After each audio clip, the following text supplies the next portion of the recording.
ఇప్పుడు సుమతి శతకములోని కొన్ని పద్యములు వాటి యొక్క భావములు తెలుసుకుందాము. పాలసునకైన యాపద జాలింపడి తీర్పదగదు సర్వజ్ఞునకున్ దేలగ్ని బడగబట్టిన మేలెరుగునె మీటుగాక మేదిని సుమతి. సుమతి సర్వజ్ఞుగునకున్ అంటే అన్నియూ తెలిసిన వానిని సర్వజ్ఞుడని, దుర్మార్గునకు అయిన కలిగిన ఆపదను అంటే కష్టమును జాలింపబడి కరుణ చూపి తీర్చదగదు, తొలగించుటకు ప్రయత్నింపరాదు. తేలు అగ్నిపడక నిప్పులలో వండుచుండగా పట్టిన రక్షించుటకై పట్టుకున్నచో చేసిన ఉపకారమును గుర్తించునా? ఎంత తెలిసిన వాడైనను దుర్మార్గుని యాపదను తొలగించుటకు ప్రయత్నింపరాజు. నిప్పులలో పడుచున్న తేలును రక్షించుటకై పట్టుకొన్నచో అది కుట్టును గాని చేసిన మేలును గుర్తించునా అని ఈ పద్యం యొక్క భావము. పిలువని పనులకు పోవుట కలయని సతిరతియు రాజు కానని కొలువున్ పిలువని పేరంటంబును వలవని చెలిమియును చేయవలదుర సుమతి.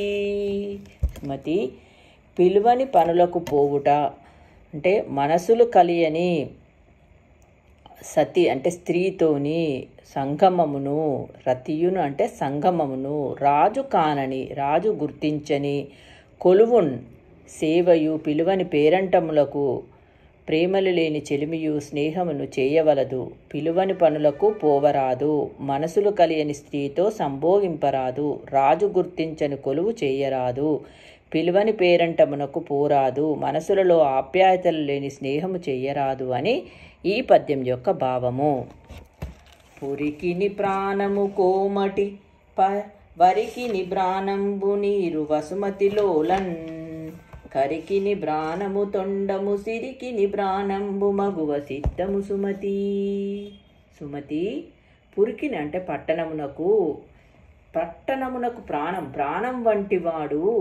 కోమటి అంటే వర్తకుడు. వరికిని వరి పంటకు ప్రాణము నీరు, భూమిలో ఏనుగునకును ప్రాణమంత అవసరమో, సిరికిని అంటే సంపదకు మూలము ఇల్లాలే అని, పట్టణమునకు కోమటి ప్రాణం వంటివాడు.